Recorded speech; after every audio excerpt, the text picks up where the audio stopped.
नमस्कार मित्रांनो आणि मैत्रिणींनो, क्रिएटिव्ह कलाकार या पॉडकास्टमध्ये तुमच्या सगळ्यांचं स्वागत आहे. आता मला पॉडकास्ट काढायचं कसं सुचलं आणि माझ्या पॉडकास्टचं नाव क्रिएटिव्ह कलाकार असं नाव का ठेवायचं, तर माझ्या डोक्यात एक अशी कल्पना आली की क्रिएटिव्ह कलाकार नावाचं एक आपण पॉडकास्ट तयार करू. ही माझ्या डोक्यात आलं.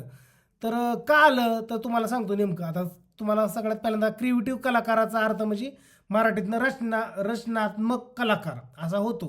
आता रचनात्मक कलाकार म्हणजे काय, की एक व्यक्ती असतो किंवा कोणतीही व्यक्ती असू द्या, तो तो व्यक्ती त्याच्या एका कोणतंही काम असू द्या त्या कामात तो स्पेशलिस्ट असतो. तो स्पेशलिस्ट म्हणजे सर्जन म्हणतात त्याला, अजून शुद्ध भाषेत सांगायचं म्हटलं तर तो सर्जन असतो. सर्जन म्हणजे कसा असतो, स्पेशलिस्ट कोणत्याही कामात असू द्या, मग कला, संगीत, साहित्य अशा गोष्टीमध्ये कोणतेही असू द्या क्षेत्र, त्या क्षेत्रात तो स्पेशलिस्ट असतो.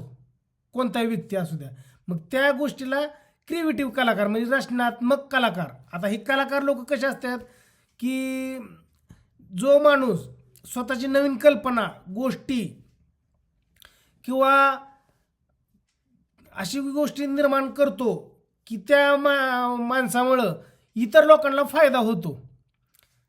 अशा व्यक्तीची गोष्ट आपण ह्या पॉडकास्टमध्ये मांडणार आहोत, असं माझी कल्पना होती. त्या हिशोबाने मी हे क्रिएटिव्ह कलाकार नावाचं पॉडकास्ट चालू करतच आहे मी.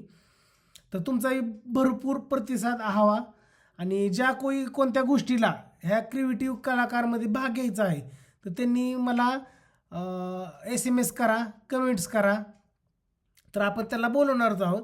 तर आम्ही पण आता स्टार्टिंगला पहिल्यांदा जे आजूबाजूला आहेत विशिष्ट व्यक्ती, म्हणजे त्या व्यक्तींकडनं समाजाला काहीतरी फायदा झाला पाहिजे अशा व्यक्तींना बोलवणार आहोत.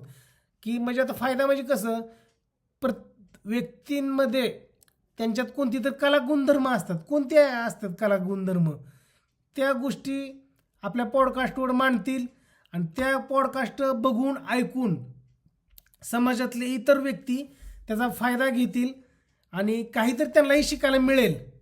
म्हणजे फायदा म्हणजे त्यांनाही ह्या व्यक्तीकडनं काहीतरी शिकायला मिळेल, नवीन पुढं जाऊन त्याचा फायदा होईल. हाच फक्त आमचा हेतू आहे. ठीक आहे, धन्यवाद. एवढंच बोलतो. तर आपला पॉडकास्ट चॅनल क्रिएटिव्ह कलाकार ह्या नावाचा पॉडकास्ट चॅनल चालू आहे आणि त्यातनं तुम्हाला प्रत्येक व्यक्तीकडनं काही ना काही शिकायला मिळेल आणि त्या गोष्टीकडनं तुम्हाला अजून पुढे जाऊन भविष्यात काही तर फायदा होईल. हेच फक्त आमचा हेतू आहे. धन्यवाद मित्रांनो.